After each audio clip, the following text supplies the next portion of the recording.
Okay, so it's time for the last session of today. So welcome all the bad luck Brians and sad and happy me, Pepes and overly obsessed girlfriends and skippity toilets. Uh, Please raise your hand if you know what skippity toilet is. Well, I hope that the rest of you will learn during this panel, or maybe not, I don't know. We might touch upon this topic also. So, the panel is about meme marketing, so how humor and pop culture could be a secret to user acquisition.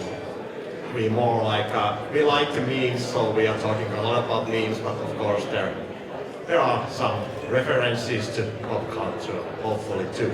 So maybe setting the stage first, so round of introductions might be placed. So please tell who you are, what you do, and maybe share us your all-time favorite memes.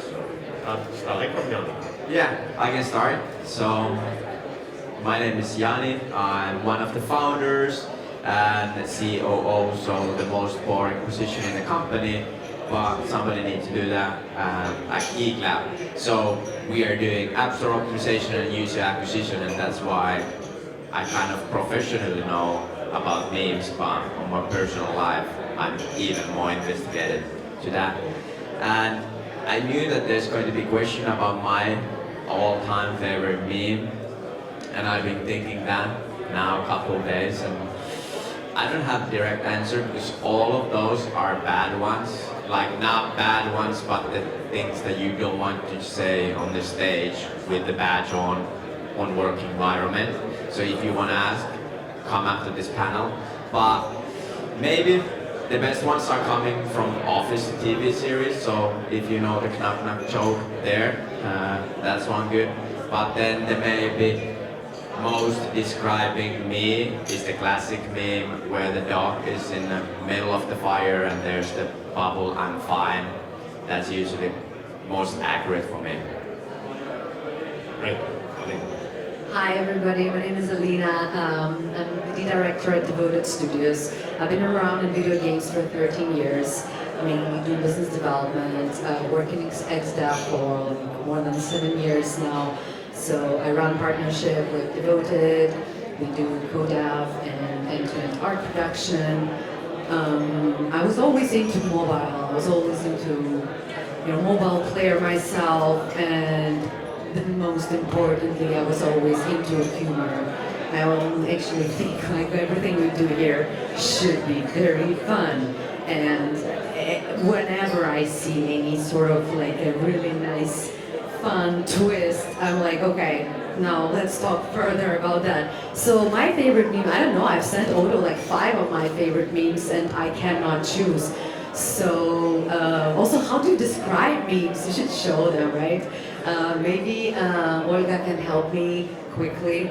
I'm gonna choose now. Actually, let's choose the gaming meme. My favorite is, no, not this one. No, okay, well, this one describes me very well. This is the meme that describes me really good. So I'm like, okay, let's go party, and then I don't want to go. And then my favorite one is the gaming. It's actually this one. Yeah, yeah, perfect. Guys are like, where's ketchup? And then they're also like, oh, there's a sniper. You can read it. So yeah, that's me. Thank you. Those are good. Thank you. Yeah, so. Cool. So, everyone, I'm John.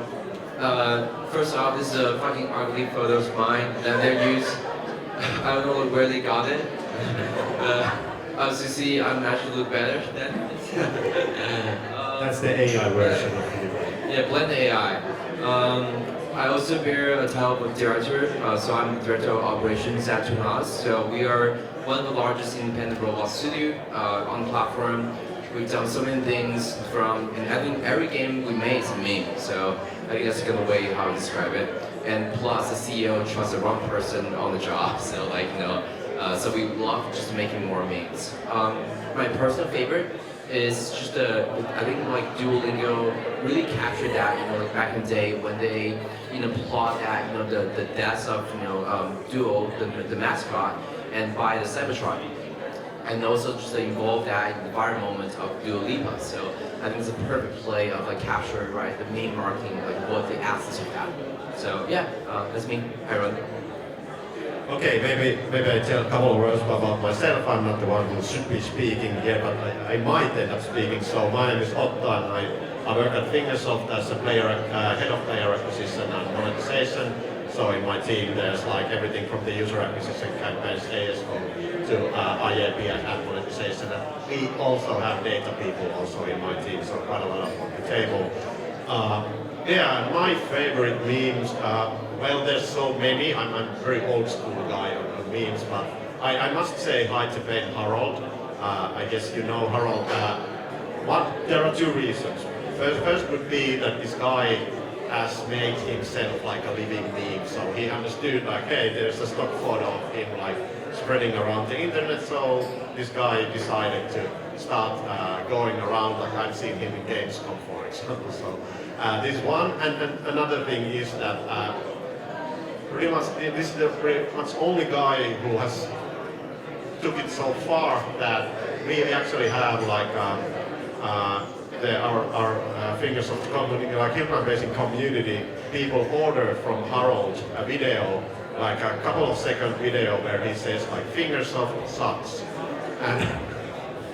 and we were like, how is this possible? Because that was like before AI stuff. And it was like, okay, they just paid him like a couple of $100 and he made this video for Fingersoft, so I have to pick Harold as my favorite meme, and it's also like in our company's like most used emoji, I guess, like at least in top 3. So yeah.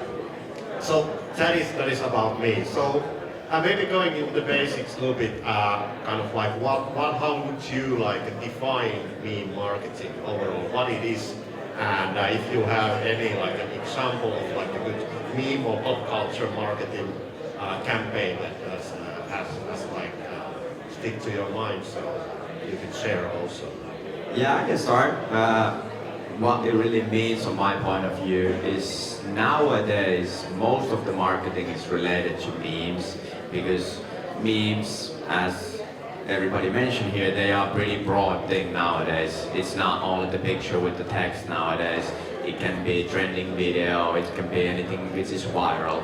So everything that people are doing in marketing, which are including something trending, and they are twisting that to their own product or own service that they are doing, in my point of view, that's like a meme and how you use meme. You're seeing the skippity toilet, or now it's a brain rot. Mostly my For You page is the brain rot things. So if you're using that in your marketing strategy as your visual creative, or you are changing something in your game, you are doing whatever related to that, that's on my point of view, meme marketing. I'm not gonna say the example yet because I want to hear if you guys are having some kind of examples.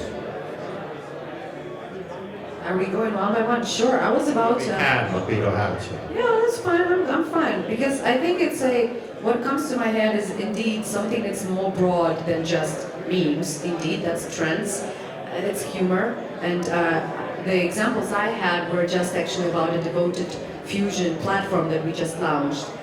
It's a side project of Devoted where we actually could connect freelancers with studios who can hire them. And to promote it, we've used 5 different memes. Actually memes that we've crafted ourselves.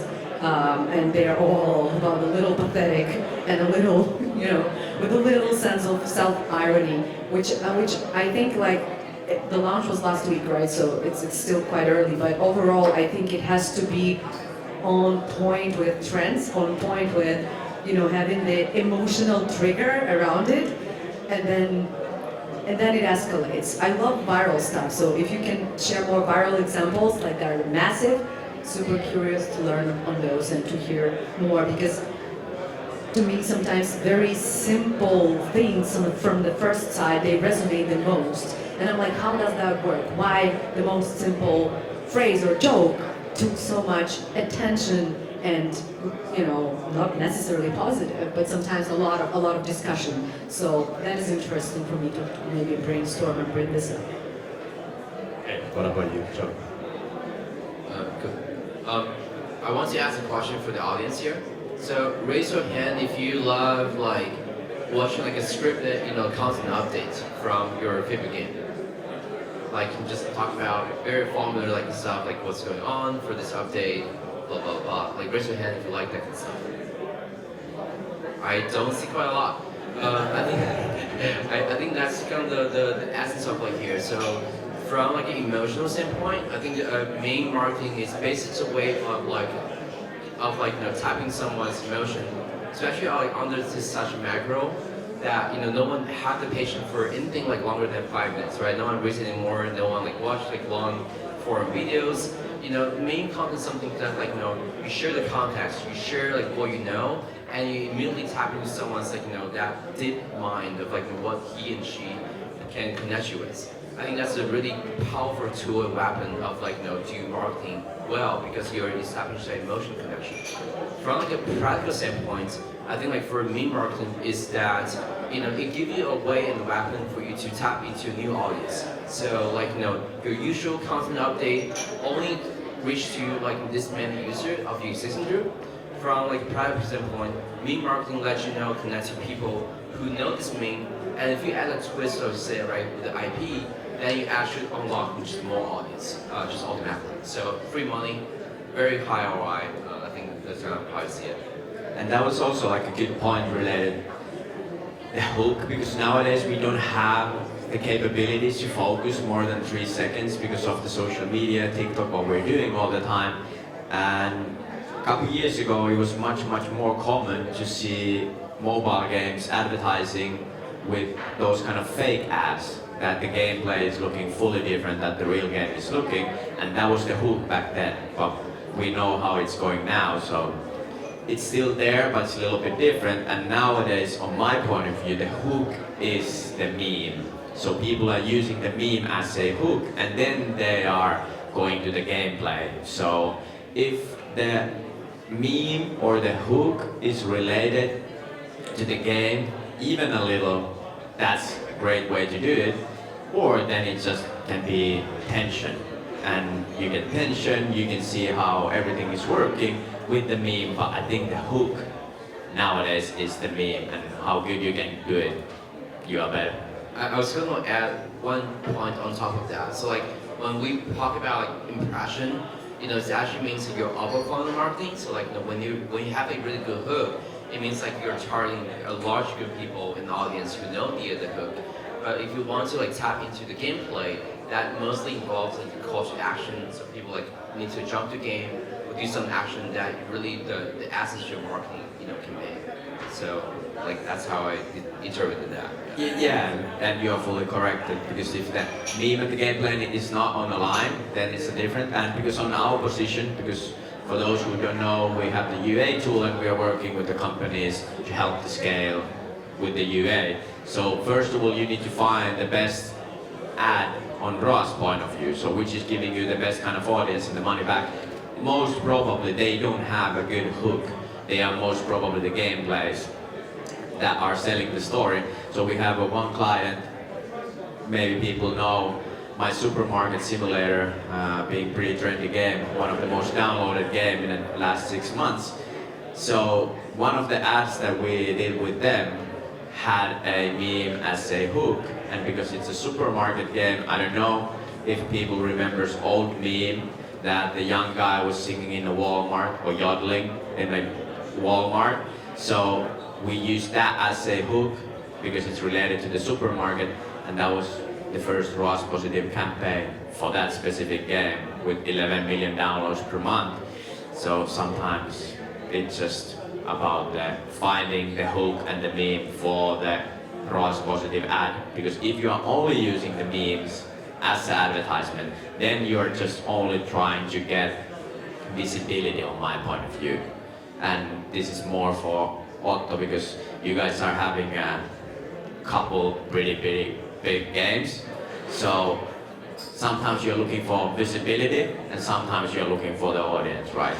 And that's it. Yeah, exactly. And and when we've been like very kind of like a traditional on having the gameplay videos, and then like starting to like quite recently explore like different types of we kind of like, for example, made like past half year this kind of live action video, which was also in a sense kind of like going into this like a pop culture territory, in a sense that the live action was that there was like a scene where there was chairs and it was like an AA meeting, but for those who play hillclimb racing, and those guys in a meeting don't know that there's actually hillclimb racing 2, but they are like trying to recover from hillclimb racing 1. And then someone says like, and then I noticed that there is a hillclimb racing 2. And then, what? There's a second one, kind of like stuff, and there's a little bit controversy in a sense. Of course, kind of like there are like disabilities and people have problems, but still kind of like taking this kind of like very movie style approach into that. So we are trying to go that, but we still have to like combine.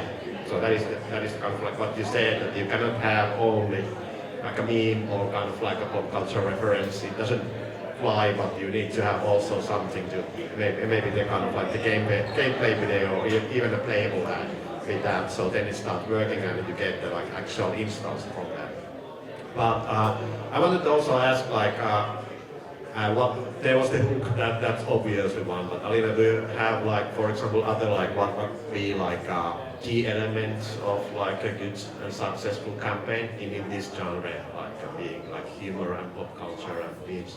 Yeah, I think it's more like the examples I've got are more about being viral and being hype around, which is like related to PlayStation games, just related to like very big IPs that are not gonna look for traction and ROAS of those and memes and jokes and gifs and hypes, but this will be very focused on humor, on community, and on actually getting the hype is the good word. Really, I think when things are hyped, like they are already out there, and if it's a huge brand like Activision or similar, that scope, how do they stand out? How do they promote themselves? They already have their KPIs nailed for years, so they have to get out of the box with new ideas. And you know, I think that's brilliant. They probably should have like solid marketing teams brainstorming and bringing this out.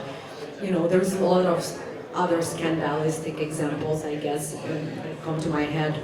Non-gaming stuff. Let's not go back. Let's not twist to that one. But yeah, for me, I'm always kind of inspired by this stuff with big brands.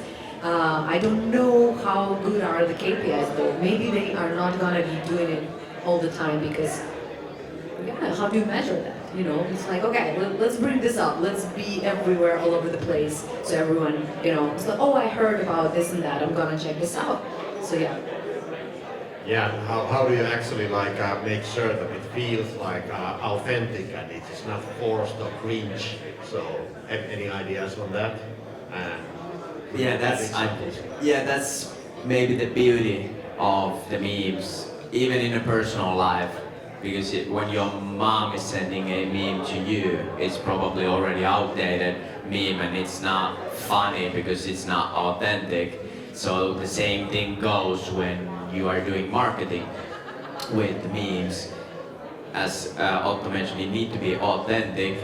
It needs to be also something that people remember.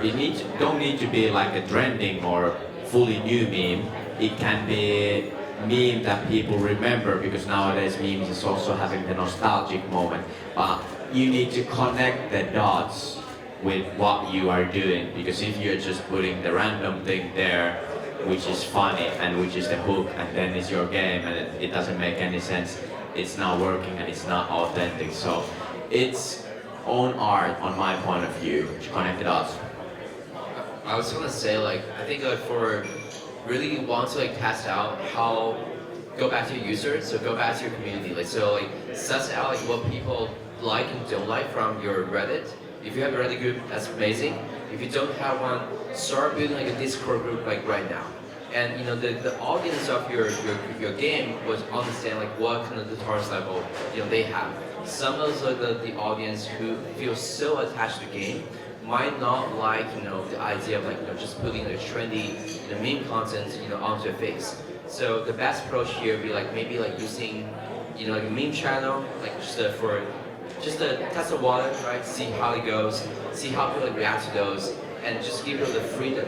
And over time, what you want to do is basically craft that narrative that you are cultivating the taste of the community, by the meme that you like, as a developer. I think that's a kind of how you keep the authenticity of the game, the voice of game, and also the community at the same time. Yeah, was a good point about that. Testing is the key, basically with everything, as you mentioned. Like when you want to do this kind of marketing and using maybe memes or whatever, you most probably can't just choose the best one on top of your head or going to the meeting room with the team like, okay, which meme we're gonna choose. That's not gonna work like that. You need to put them out and then you need to measure what you are looking for. If you are looking for the visibility, ROAS, retention, whatever, there is tools for that. But you need to test things out and then kill those memes or the ad campaigns that doesn't work, because like with the memes, people forget things like that. So if you have a bad meme, it doesn't work, you kill it, nobody remembers. But when you are having a superstar ad, then keep using that and work on it. Someone remembers for 2 weeks and then forgets. A/B testing memes. There we go.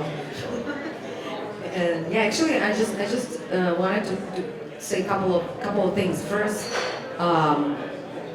there are actually games that became memes, like Goat Simulator, and that is really amazing. Like my team actually did a whole presentation for me for this talk, and I was impressed, and I was like, wow. So they did the research on that, and one of them is Goat Simulator, which is a meme. So your game can become a meme.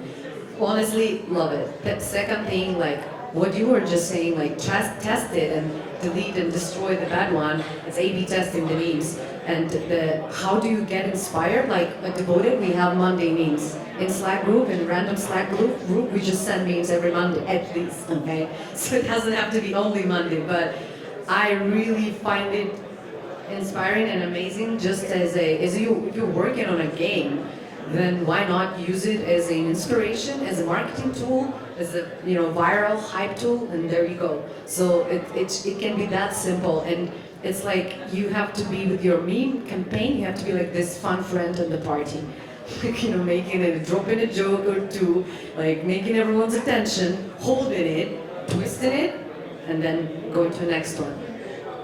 We actually are having like a community meme channel, and that's actually very beneficial because I learned the latest memes from the community memes, what they make from our games. So kind of like I get, okay, I didn't know that is a meme, and now I know that is one of the latest ones what they use in a meme. So kind of like I learned from that. Yeah, I'll enjoy. Oh, I was gonna reveal a secret. So like if you have a channel, like say the community memes, right? Have one in your Discord. The chances are you are able to find a really good like content creator from the channel who just like constantly promote and post things in the channel, and you can probably pay him or her very little money, and he ends up doing like things that they want. So I think it's That's a very good point. Yeah, it's not a use of the labor, but it's a really good strategy. Yeah, and they will do it nevertheless. So kind of like why not a little bit boosting that? Yeah. So. How do you then when thinking about this? So many of these memes and humor overall is very culture related.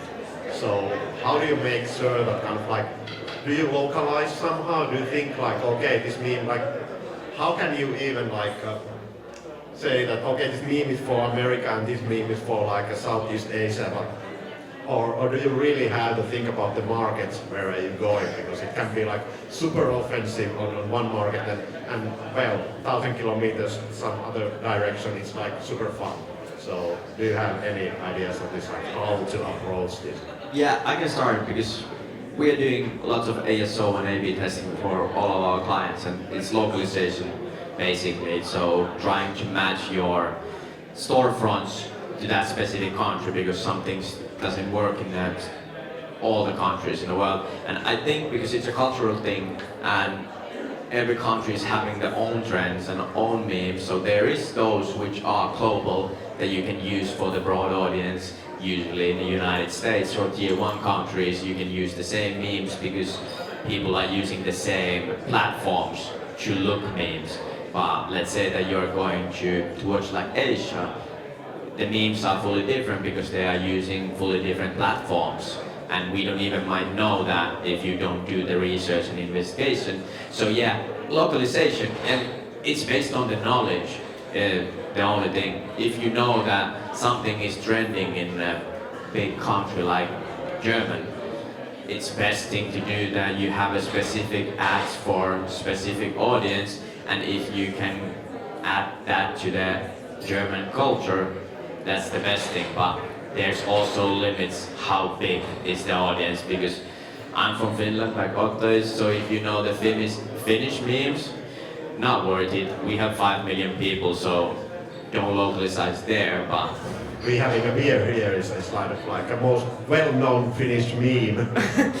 yeah, and nobody is going to know those. So, but yeah, so investigate what is trending in those specific countries, but they need to be big enough so it makes any sense.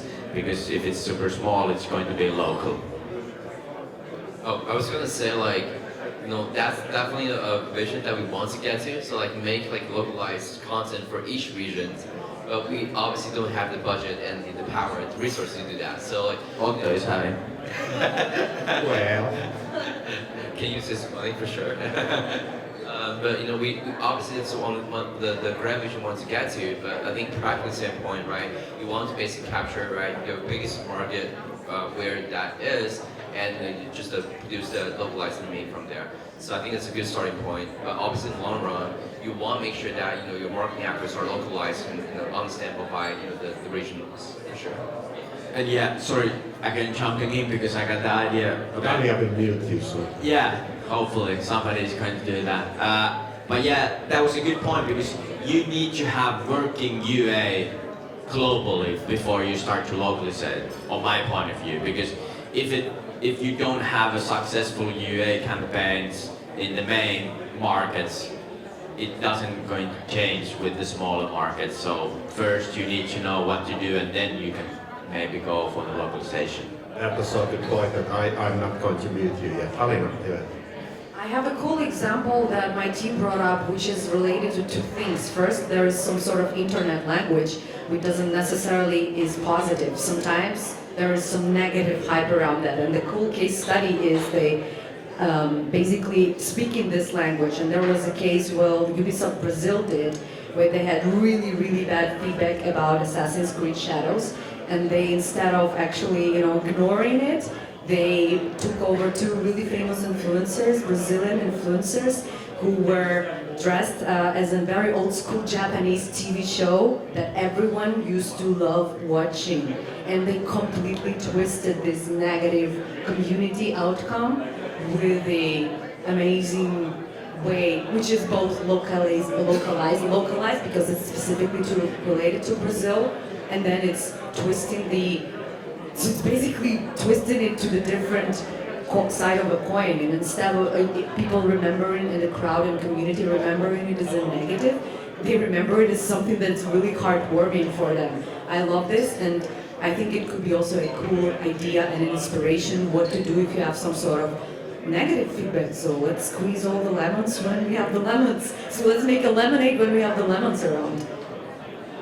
Very good. Quickly about the channels. So do you kind of like think about that a lot, like which channels you use and how to kind of like tailor the content for different channels? So any examples on that? I think it's the same like with the countries and cultural things. So if you're advertising in a TikTok, you need to use things that are memes in a TikTok most of the case, and the same thing goes with the meta campaigns and Instagram campaigns or Snapchat, whatever you're using. So I think they need to relate it at least a little bit for that audience. Sorry, one more addition. Just saw a LinkedIn post from Supercell last week. They had quotes from Finland. We got the most liked comment there. Yeah, there we go. So that one was really fun. And then they did the same post, these quotes translated to English, which made 0 sense. Everyone laughed about it, and because it was literal translation of those quotes and being, also connected to the characters from their games, I'm like, there we go, cool example, localization, twisted completely.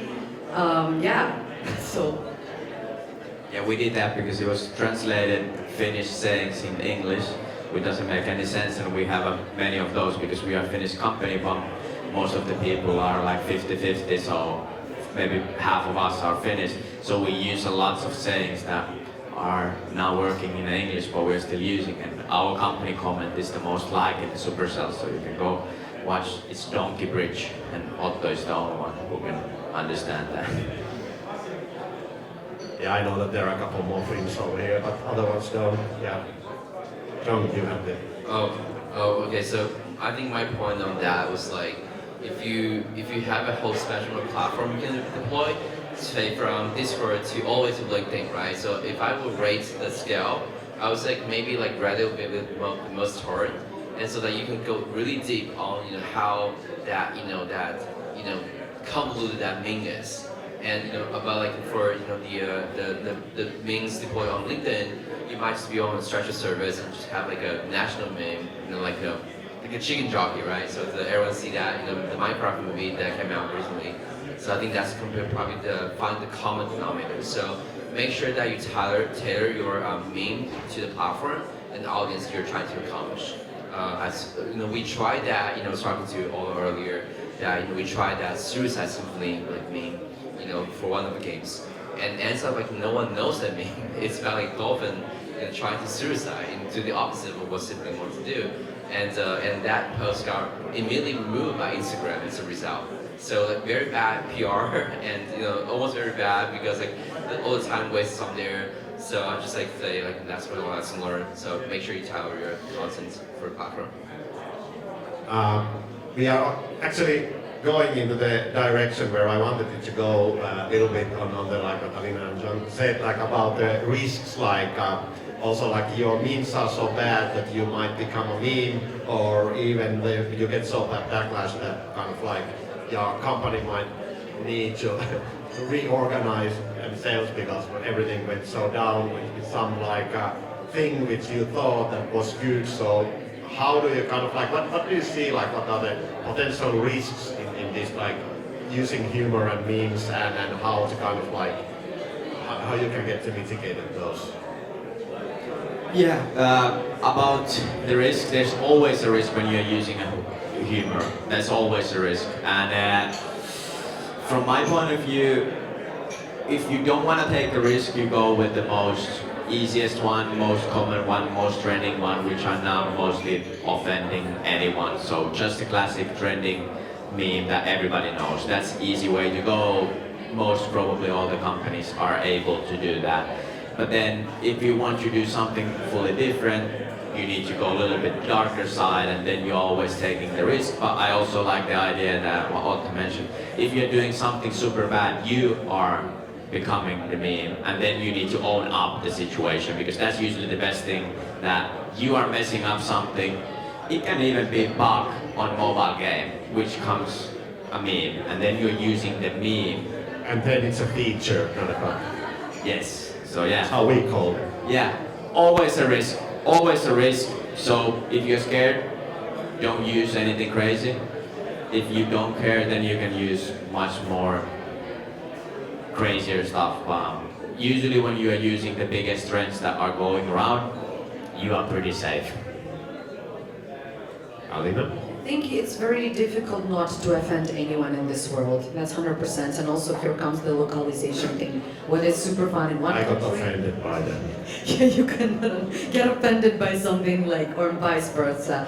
Actually, the example I thought was from Clash Royale, my favorite game that I played for years, and they had a really cool campaign in the game where you had to use certain emojis. There were positive and negative emojis for a certain amount of time, and then some of them would win, and depending which one would win the amount, they give you different skins. And honestly, like, I love that. It's not actually like meme-ish because it's within the game, but this is within the emojis that like you don't know which one are winning, because I think it was running during Christmas or something like that for like a month within the season pass. And then I think the negative one So the negative evil emoji won out of the positive emoji. I was using the positive one, the cute with the heart, obviously, but it didn't get through. Sad. Yeah. John, do you have any ideas on this? I definitely agree with like what those two like said here, and I think like for us, like we always try to make fun of our CEO or also the company, you know, and make him the public face of the company as well. So like you know, he will like 80% of the time we know the ideas we had, and it's just bad PR. Don't push that, and so like end up like only like circulating you know within the company. So like that's kind of like civic grounds. Like have one or two people maybe do send a check on the meme that you create, and make sure that's not too bad. Way too bad. You know that becomes just a really bad like, PR. Yeah. I know the feeling. Sometimes it can be COO of the company. So if you want to find out, go our TikTok page, Geek Lab TikTok page or LinkedIn page. You're gonna see my face a lot. So our marketing team is asking me to do a lot of things, and now I realize that I'm the meme. That it's not my looks. It's basically that I'm the only one who's saying yes, and now I'm the meme. But it's a good PR now. It is part of Yeah, it. no. Looks also, yeah. Okay, so one thing about like identifying the kind of like relevant memes and humor, so to kind of like to align with the brand voice and target audience. So how do you do that, and do you kind of like do you have to expose yourself to like 2 hours of TikTok per day, or like what is the approach on like how do you keep track of like what's happening? So stars. Yeah. Okay, my turn. I would just start with saying know your meme. So like you know I'm also like you know not the age group that you know, browse on TikTok most often. So I would also kind of rely on people who do that 100% of the time. So you know I'll have like people who are social media content creators who can just feed me the memes what they know and you know share me some of the insights. The other resource I go to is Know Your Meme. Go search that. It's a website, and they also have a YouTube channel as well. So like go find that. You know if you're over the age of like know all the memes of trends, but you know wants to like do something that you know feels authentic. That's kind of my two ways. What about Ali? I think you have to know your audience actually. You have to make sure that like this is a specific, like some games have insane communities on Facebook.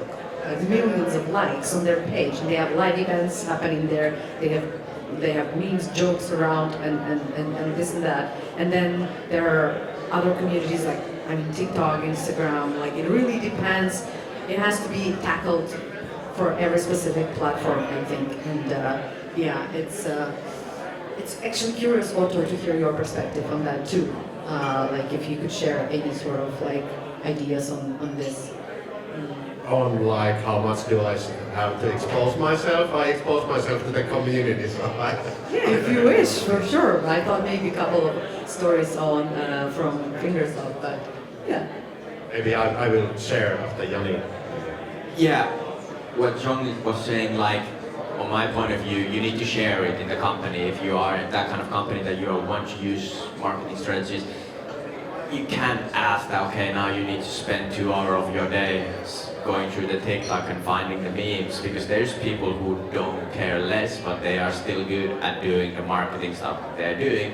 So usually channels that you're sharing it, even like a meeting that you go through the trends, so then those kind of people can be on top of the trends. But you need to have the people who are scrolling the TikTok and Instagram after the work, so there need to be somebody who knows the memes and then shares the meme. But sharing is maybe the best way to find, because if you haven't go through the social media, it's also hard to understand the memes. Yeah, for example, the TikTok UA. So I would want the person who is making user acquisition on TikTok to use TikTok, and not that kind of like who never use TikTok and creating kind of like these videos that are fit for Facebook for old people, and kind of like then TikTok for those who really are using those. I know that there are some agencies that they demand from their employees like 15 minutes of TikTok per day. Well, that's quite a small amount, but I kind of like understand also if you are going to make campaigns there, so you have to expose there. John, did you have? I was gonna say it's really cool. Yeah, and also like we have quite a lot of pop culture references. If you have ever played Hitman Racing 2, you start seeing like all the level names, all the vehicles, some of the vehicle names, some of the kind of vehicle skins and characters. All of them might have some kind of a reference to some so like music or movies or whatnot. And there's actually a community wiki page which is listing these, like they are like trying to find all of those references from the game. And it's super fun also from the developers' perspective to just like put some reference over there and see if they understand, like if someone picks that up from there. And there's a lot of like Finland and Suomi, Oulu, where we are based, so kind of like the references over there, put over there, like postal codes and whatnot, so can be so. Yeah, that is kind of like our way also to do kind of like references so that it more like ties the users to the game. Not that kind of, it's not marketing, it's more like engagement in a way that it's like finding these kind of Easter eggs. Yeah, and it makes things more authentic for sure for the players that there is those kind of references that you're looking for. Yeah, small thing is like we are always giving like out gift on Finnish Independence Day, and then I made the gift by the way when Finland turned like 100 years old, and we gave like a sauna bus and a skin and then like 100 gems for the game. And what we did on the like next Independence Day, we gave 101 gems, and now we have been like giving 109 gems, so we add the gem amount. And, like, Generous. yeah. 101, wow. Yeah. Yeah, we actually gave also like we sometimes give this kind of, they asking like, hey, give us like some compensation for like server downtime. So we once accidentally gave them 2 gems, and that became like a community meme, like for like apologizing fingers of this. I love that. That's what I wanted to hear about your examples. Thanks. Yes, those are the ones. Yeah, but everybody wants to talk about the KPIs, so let's go quickly on that. So, how do you think that there are like what KPIs or how do you measure the ROI on like these kind of marketing campaigns, or is it pretty much the same if you do it correctly, like other marketing campaigns? So, do you see that there is a difference? Anyone who wants to start? I can start since actually that's not exactly my field, and I work with studios who do their own games and we help them create the games. So we only can put our fingers crossed they will nail these campaigns and that their game will be successful, and they will know that there is the way to measure certain KPIs. Like I think there should be a lot of measurements, installs, retention, if it's impacting, what's the churn rate, all of those things. But it depends on if it's like actually like KPI focused or if it's actually branding focused. So this would be on you guys to share more on that, since like that's exactly what you work with, I would suspect. But I think it's very important, and I think it's lost sometimes. Like everyone says, yeah, that's great, the hype. Okay, so what is the outcome of this hype? Why do you do this? You have to answer these questions. You have to answer the why before you start. Yeah, we are the evil KPI company, so we are the data company, and we have all the tools that people use the KPIs. So with everything that you're doing, if it's basic UA campaign or if it's meme campaign, you need to know what you're looking for. So what are the KPIs that you're measuring? Most probably the same ones that you are always measuring that makes the game successful. If it's retention, then you're looking for the retention, installs, conversion, whatever that is. But you need to know that before you're doing it, because if you're just randomly doing something with the meme, then it's much more harder to look like where the needle is moving and why. So that's why I highly recommend to know which KPI you're looking for and then launching the campaign. So I don't have exact, because for you it can be whatever if you have a householding game, so you can do even branding things just for the fun.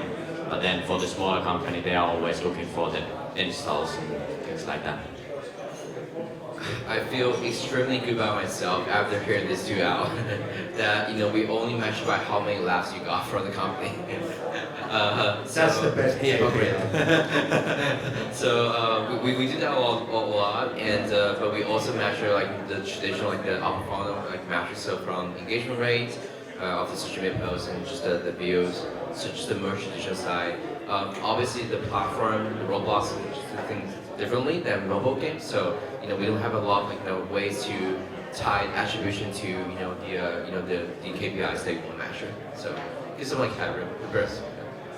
Yeah, and that's kind of the goal, like you're looking for, that you're making something that is really funny and creating a reaction. But as I mentioned, I'm on the evil side, and we're looking for like how to build the game bigger, how we make more money, which means that the company that we are working with need to make more money. So that's why you need to look at KPIs. The labs are not paying the rent, unfortunately.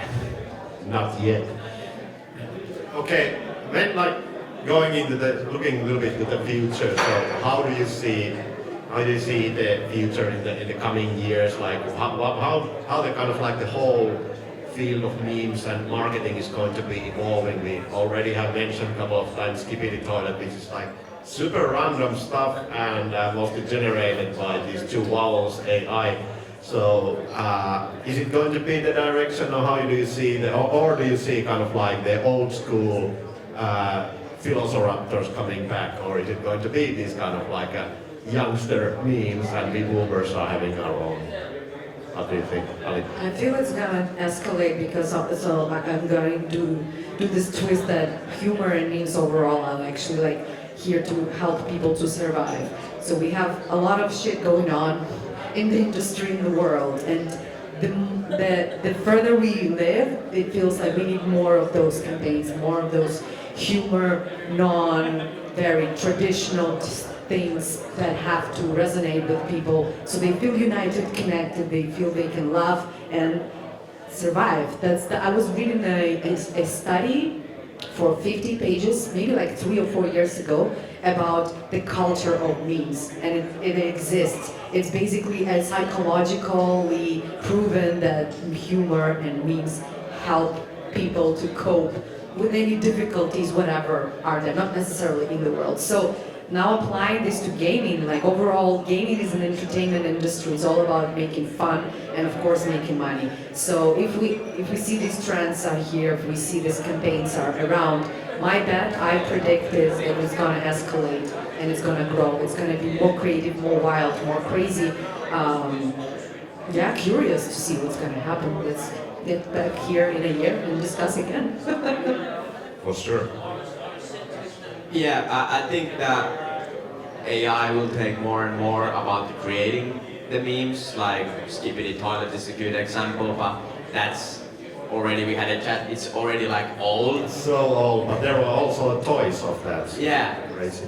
So it's a big enough, but it's already old. Like now on my For You page is the Italian Brain Rock, and they are made by AI. So I think that people are creating the memes with AI, but also because there's a culture and history of the memes. So if you want to target all the audience, you need to use all the memes. And sometimes the memes are coming back. So it's basically what is trending right now. All memes are coming back here and there. Some of the memes are nostalgic. So you need to use what is working for you and for your audience. That's basically the key there, on my point of view. I was gonna say, like, I asked my old pals at large companies about what you take on meme marketing, and their response is like, no, I want to do it, but because of the company culture, the corporations, right, they can't.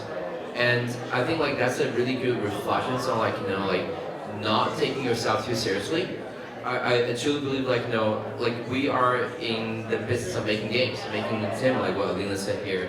So ideally that you're not taking too seriously yourself, and by not taking too seriously yourself, that means that you're also appeal to a larger audience who like the content you create. I think like that's gonna be the trend for sure. But from the top to down, you need to start with thinking about like who you are, what the game that you make, and really change your mindset, what's the marketing is. So, once that be changed, the mindset changed here, everything comes just very naturally with the content shift there. Great. Maybe at this point we can also open it up for the audience. So if you have any questions for the panelists, so now it's the time. Okay, yeah. Can someone make a microphone? Hello, hi. Thank you for the discussion. Before it I had 1 million questions, now I have only 10, but I will ask one. I am curious to know at what point, when in the early life cycle of a game, when there is not usually user acquisition but more other KPIs, could memes actually hurt what you want to achieve? For example, if it's low CPI or if it attracts low quality users. Do you have any thoughts about that? Who wants to think? Yeah. And also I can reply because that's what we are doing with the studio. So yeah, I'm kind of on the same page. If you have like a CPI is not there, you don't have a huge audience, the risk is always much bigger that the meme can have a bad effect because less people, bigger opportunity to lose some people or bigger percentage.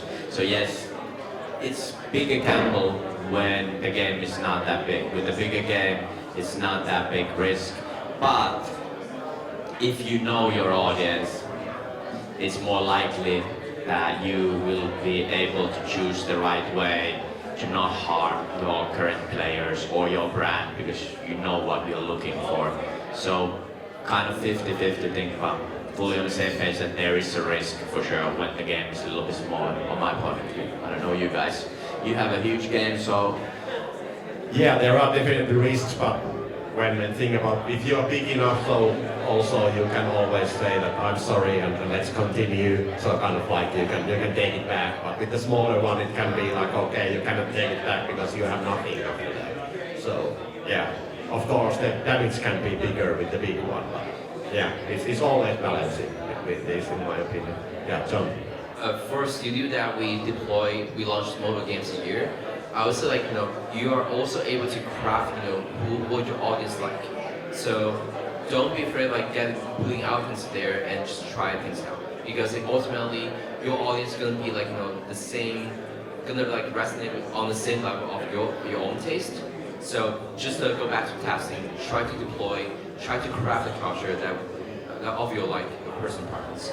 I think that's the way to go. Without like failing too much. If that's reflects your personal preference, go for it. Yeah.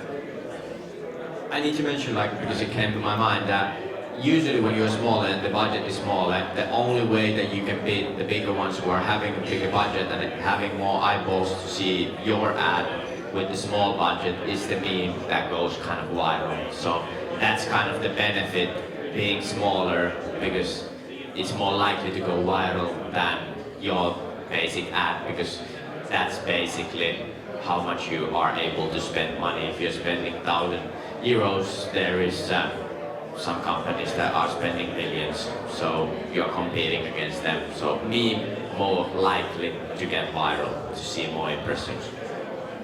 Okay, great. That was a great question. Any others? Or people are craving for beers, which we already have.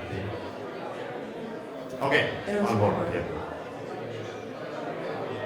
I don't want to get between the beers, but how to make sure that it's not just my algorithm showing the meme. How to make sure everyone knows it.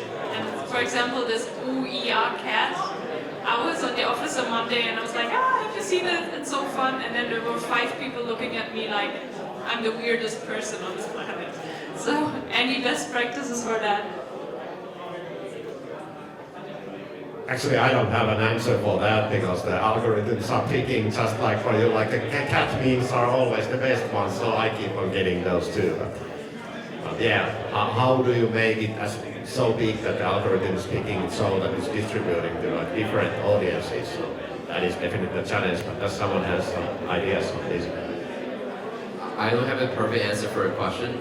I would say just like go find your crew. Like maybe like go find people like who resonate with the memes. I feel like everyone lives in the bubbles now. Like like my meme doesn't really resonate with your meme, which is very common. I think that speaks to a lot of things.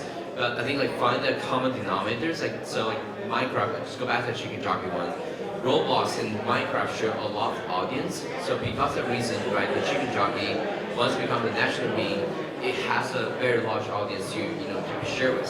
So I think that's kind of the way how I would go about it. So just like the crew.